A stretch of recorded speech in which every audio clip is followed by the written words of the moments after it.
नमस्कार दोस्तों। Bombay stock exchange BSE अपने सेक्टर की मोनोपोली कंपनी।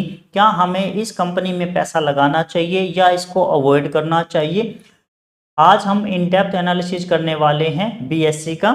तो आप बने रहिए मेरे साथ और वीडियो को आप कंप्लीट देखिएगा। सबसे पहले हम बात करते हैं बीएससी जो 150 साल कंप्लीट कर चुकी है, हमें इसके शेयर बाय करने चाहिए या सेल करने चाहिए। आइए जानते हैं इसके बिजनेस मॉडल के बारे में और फिर साथ में फाइनेंशियल और टेक्निकली हम समझने वाले हैं कि बीएससी का शेयर लॉन्ग टर्म में या शॉर्ट टर्म में कैसा परफॉर्म कर सकता है, क्या आइडिया है। एशिया की पहली ऐसी स्टॉक एक्सचेंज है जो 1875 में एस्टेब्लिश हुई थी। काफ़ी पुरानी कंपनी है। इनका सर्विस मॉडल एक नहीं है, इनका रेवेन्यू ओनली ट्रेडिंग से नहीं आता, साथ में ट्रेडिंग एंड क्लियरिंग कॉरपोरेट को भी सर्विस देते हैं, जैसे लिस्टिंग ऑफ इक्विटी, डेप्ट, security, mutual funds, distribution, other services जैसे data feed, index services, software services. SME company तो आपको ज़्यादातर लिस्टेड ही बीएसई पर मिलेगी, एनएसई पर नहीं मिलेगी। तो कहने का मतलब इनका बहुत जगह से रेवेन्यू जनरेट होता है, एक तरह से कमाई नहीं है। प्रमोटर होल्डिंग की अगर हम बात करें तो ये 0% है। क्यों है? क्योंकि ये 100% पब्लिक होल्डिंग कंपनी है। एफआईआई भी नील है 2025 में। डीआईआई 13.51% है। गवर्नमेंट भी 0% है। पब्लिक के पास ये सबसे ज़्यादा शेयर है, क्योंकि सेबी ने एक रूल भी बनाया हुआ है कि किसी भी एंटिटी, सिंगल इंडिविजुअल के पास 5% से ज़्यादा स्टेक नहीं होना चाहिए। तो कहने का मतलब अगर किसी कंपनी में प्रमोटर नहीं है तो उस कंपनी में कम से कम मैनिपुलेशन की संभावना कम हो जाती है, रॉन्ग डाटा पब्लिश भी नहीं होते और एक मैनेजमेंट अपने खुद के डिसीजन नहीं ले सकती। लेटेस्ट न्यूज़ की अगर हम बात करें तो सबसे एक नेगेटिव न्यूज़ ये चल रही है कि सेबी वीकली एक्सपायरी को बंद करना चाहती है और ओनली मंथली एक्सपायरी को रखना चाहती है। अगर ये पॉसिबल हो जाता है तो ये बीएसई के लिए रेड फ्लैग रहेगा, क्योंकि इनसे इनकी अर्निंग पर शेयर 30% तक टूट सकती है, लेकिन अभी तक फाइनल नहीं है। नेक्स्ट वीक ये पॉसिबिलिटी है कि इसका रिजल्ट आ जाए। सेकंड जो मेजर न्यूज है वो एनएससी के आईपीओ को लेके है। बीएससी का मेन कंपटीटर एनएससी है, लेकिन एनएससी अभी ऑफलाइन पर ही अवेलेबल है, ऑनलाइन अभी लिस्टेड नहीं हुई है। इसका आईपीओ फाइनेंशियल ईयर 2027 के फर्स्ट या सेकंड क्वार्टर में आ सकता है, यानी कि जून जुलाई 2026 तक पॉसिबल है। वहां पे डिसाइड होगा कि एनएससी का प्राइस लिस्ट क्या होता है और बीएससी पर क्या इम्पैक्ट पड़ता है। दोस्तों अपने टोटल 3 चैनल हो गए हैं। न्यूज हम डालते हैं मार्केट न्यूज विद मुकेश वाले चैनल पर, जिसमें हम एफआईआई के डाटा के बारे में या न्यू ऑर्डर और ब्लॉक डील के बारे में या कोई भी मेजर न्यूज के बारे में बात करते हैं। और डिविडेंड विद मुकेश वाले चैनल पर हम ओनली डिविडेंड ही डालते हैं। तो आप इन दोनों चैनल को सब्सक्राइब जरूर कीजिएगा। अब बात करते हैं बीएसई के फाइनेंशियल 2025 में क्या रहा। रेवेन्यू रहा 3236 करोड़ रुपए का, एबिटा रहा 1869 करोड़ रुपए का और कंपनी ने डिविडेंड दिया 23 रुपए का। डिविडेंड यील्ड थोड़ी सी कम है, 1.1% है, लेकिन फिर भी डिविडेंड देने वाली ही कंपनी है। हमने अपने इसी चैनल पर रेवेन्यू, एबिटा क्या होता है, ये सभी वीडियो हमने बनाई हुई है। आप चैनल पे भी देख सकते हैं और आपको आई बटन पे भी डिटेल मिल जाएगी, तो आप जरूर देखिएगा। ईपीएस दिया इसने 96.55 रुपये पर शेयर के हिसाब से। 5 साल के अगर रेवेन्यू की अगर हम बात करें तो आप ये देख सकते हैं कि रेवेन्यू इनका बढ़ता ही जा रहा है। 2025 में तो बहुत ज़्यादा हुआ, 2024 के मुकाबले में लगभग 100% यानी कि डबल इनका रेवेन्यू जनरेट हुआ। तो रेवेन्यू वाइज भी कंपनी काफ़ी अच्छी लग रही है। म्यूचुअल फंड होल्डिंग की अगर हम बात करें तो इसमें मिक्स्ड कंटेंट है दोस्तों। कुछ म्यूचुअल फंड हाउसेज इसको बेच रहे हैं, डिक्रीज कर रहे हैं अपनी एलोकेशन को, और कुछ इनक्रीज कर रहे हैं। तो कहने का मतलब ये तो कंफ्यूजन वाली बात, हम म्यूचुअल फंड होल्डिंग को देखकर ये डिसाइड नहीं कर सकते कि हमें शेयर खरीदना चाहिए या बेचना चाहिए, क्योंकि इसमें मिक्स ही इंफॉर्मेशन हमें देखने को मिल रही है। अब हम कर लेते हैं पूरा complete fundamental analysis. 88,642 crore market cap वाली कंपनी है।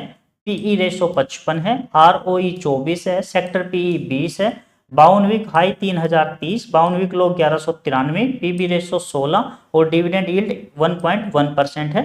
दोस्तों बीएससी ने अभी थोड़े दिन पहले 2/1 का एक बोनस दिया था, उसकी वजह से ये रेट आया हुआ है। अदरवाइज बीएससी 8,000 रुपए के आसपास तक चला गया था और उस बोनस की वजह से ही ये 3030 रुपये का 52 वीक का हाई मैं आपको शो कर रहा हूँ, क्योंकि इसमें बोनस एडजस्टेड है। कहीं आप कंफ्यूज ना हो जाओ कि ये 7 से 8 हज़ार रुपये तो आपने देखा था और 52 वीक का हाई 3030 कैसे हो गया, क्योंकि ये प्राइस एडजस्ट हो चुका है। सेक्टर के अकॉर्डिंग पीई रेशियो थोड़ा सा ज़्यादा है। दोस्तों ये था 2025 का डेटा जो मैंने आपको शो किया, और अभी जो एक क्वार्टर जा चुका है फाइनेंशियल ईयर 2026 का, उसका आपको रेवेन्यू मैं आपको बताता हूँ। 1073 करोड़ रुपए रेवेन्यू रहा, प्रॉफिट रहा 538 करोड़ रुपए का। तो हम ये कह सकते हैं कि ये फर्स्ट क्वार्टर भी इनका अच्छा ही गया। डिविडेंड हिस्ट्री की अगर मैं बात करूं तो नॉमिनल डिविडेंड हिस्ट्री है, लेकिन डिविडेंड देती जरूर है। 2021 में 21 रुपए और 2025 में 23 रुपए और बीच में 12, 13, 15 रुपए का डिविडेंड दिया है। ग्रोथ की क्या पॉसिबिलिटी है दोस्तों? सब जगह डिजिटली ट्रेडिंग प्लेटफॉर्म का ही जमाना है, तो बहुत ज़्यादा ट्रेडिंग वॉल्यूम भी बढ़ रही है, नए नए इन्वेस्टर और ट्रेडर भी आ रहे हैं, तो ट्रेडिंग वॉल्यूम इनकी बढ़ेगी तो इनका प्रॉफिट भी जनरेट होगा। नए नए फाइनेंशियल प्रोडक्ट भी अवेलेबल हैं और न्यू पार्टनरशिप भी इनकी चल रही है। गवर्नमेंट भी सपोर्ट कर रही है कैपिटल मार्केट को कि ज़्यादा से ज़्यादा लोग कैपिटल मार्केट में इन्वेस्ट करें। दोस्तों मैं फाइनेंशियल एडवाइजर नहीं हूँ, ये वीडियो एजुकेशनल पर्पज़ के लिए है। अगर हम कंपैरिजन की बात करें, वैसे तो दोस्तों बीएससी का अगर डायरेक्ट कंपैरिजन सिर्फ एनएससी से हो सकता है, लेकिन एनएससी अभी लिस्टेड नहीं है। लेकिन मैं आपके साथ दो और एक्सचेंज का कंपैरिजन करना चाह रहा हूं। एक तो एमसीएक्स एक्सचेंज, बीएससी भी एक्सचेंज है, और इंडियन एनर्जी एक्सचेंज, ये सभी एक्सचेंजेज है, इसलिए मैं इनको पीर कंपैरिजन में डाल रहा हूँ। बीएससी का मार्केट कैप अगर आप देखोगे तो लगभग 90,000 करोड़, या हम ये कह सकते हैं 88-89, क्योंकि ये हो सकता है 2 दिन पहले का डाटा हो, जो मैंने आपको पहले शो किया वो हो सकता है 2 दिन आगे पीछे का डाटा हो, तो इसलिए थोड़ा सा डिफरेंस आ सकता है। एमसीएक्स का 40,000 करोड़ रुपए, इंडियन एनर्जी एक्सचेंज 13,251 करोड़ रुपए। अगर हम प्रॉफिट ग्रोथ की बात करें तो बीएससी ही नंबर 1 है हर चीज में, चाहे नेट प्रॉफिट की बात करें, रेवेन्यू की बात करें, चाहे year on year profit growth की बात करें, तो बीएससी ही टॉप में है। तो इसका कंपैरिजन के अकॉर्डिंग बीएससी स्टॉक सही लग रहा है। और एक प्राइस बिहेवियर भी हम चेक कर लेते हैं कि लास्ट के 5 साल में क्या हुआ और इस साल में क्या हुआ। दोस्तों अगर हम देखेंगे तो 1 साल, 2 साल, 3 साल, 4 साल, 5 साल की हिस्ट्री देखेंगे तो इन्होंने अपने को बहुत अच्छा रिटर्न बना के दिया है। 1 साल में 76%, 2 साल में लगभग 5 गुना, 3 साल में 9 गुना, 4 साल में 16 गुना और 5 साल में 35 गुना पैसा बना के दिया है। अगर हमने 5 लाख रुपए बीएससी में 5 साल पहले लगाए होते तो हमारे पैसे लगभग 1.5 करोड़ रुपए के आसपास हो जाते, उससे थोड़े से ज़्यादा ही बनते। लेकिन अभी शॉर्ट टर्म में इसका बिहेवियर थोड़ा सा अलग है। 1 महीने, 3 महीने, 1 हफ्ते के हिसाब से अगर हम देखें तो इन्होंने नेगेटिव रिटर्न दिया है। 6 महीने में 50% और 9 महीने में 13% का रिटर्न है। एक्सपर्ट इसके बारे में क्या कहते हैं? जेफरीज की एक रिपोर्ट आई थी अगस्त 2025 में। पहले उन्होंने टारगेट दिया था कि बीएससी 2900 रुपये तक जा सकता है, अब उन्होंने अपने टारगेट को रिड्यूस किया है, रिवाइज करके उन्होंने थोड़ा सा कम कर दिया है, 2790 का टारगेट दिया है।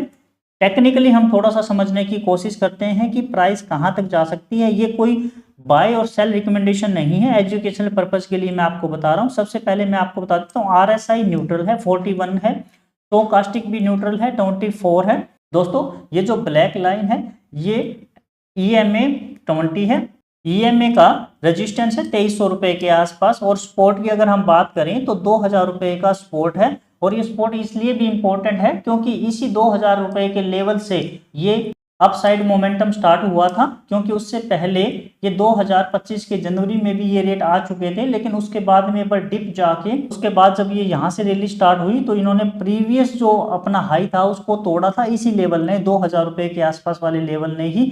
तो ये लेवल काफ़ी इंपॉर्टेंट है। और साथ में EMA 50 का पोर्ट भी है, तो हम ये कह सकते हैं कि अगर मान लो मार्केट 2000 के आसपास आए तो हम इसमें थोड़ी सी खरीदारी कर सकते हैं। लेकिन दोस्तों अगर हम बिहेवियर की बात करें तो अभी एक डाउन ट्रेंड में चल रहा है। इसका जो मेजर जो जहां से रैली स्टार्ट हुई थी वो लगभग 1420 रुपए के आसपास थी। जब 2025 के मार्च में 1420 रुपए का प्राइस आया तो वहां से रैली स्टार्ट हुई थी। अगर मार्केट इस सपोर्ट को तोड़ देता है तो पॉसिबिलिटी है कि 1500 रुपए के आसपास आ जाए, तो हमें इस लेवल का जरूर ध्यान रखना है। बहुत ज्यादा अपसाइड वाली चार्ट स्टडी नहीं है अभी भी, और हम देख रहे हैं इसकी न्यूज के अकॉर्डिंग और साथ में फंडामेंटल एनालिसिस भी हमने करके देखा है, म्यूचुअल फंड होल्डिंग भी हमने देखी, तो बहुत ज़्यादा पॉसिबिलिटी नहीं है कि एक तरफा अपसाइड मोमेंटम में ये स्टॉक नहीं है, तो हमें इसका भी ध्यान रखना है।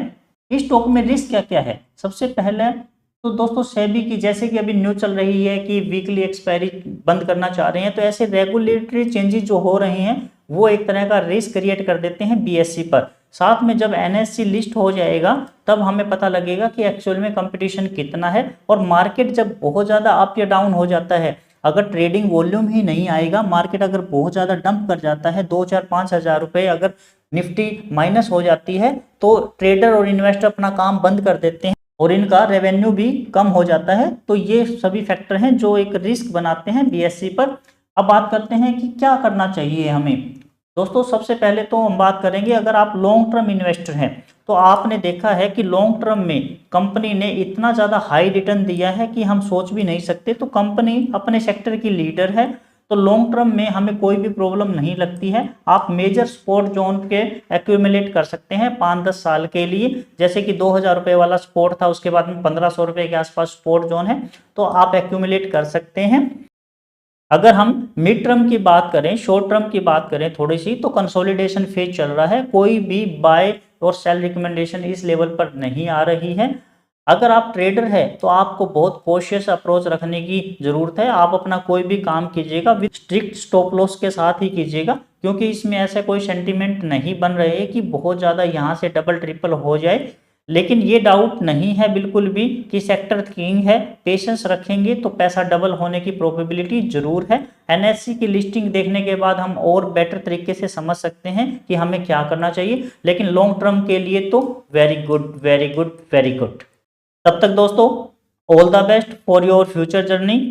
दोस्तों आप वीडियो को लाइक जरूर करना और आपको वीडियो कैसी लगी कमेंट करके मुझे बताना। चैनल को सब्सक्राइब करके बेल आइकन को ऑन करना। अपना कीमती समय देकर ये वीडियो देखने के लिए आपका बहुत बहुत धन्यवाद। नमस्कार दोस्तों।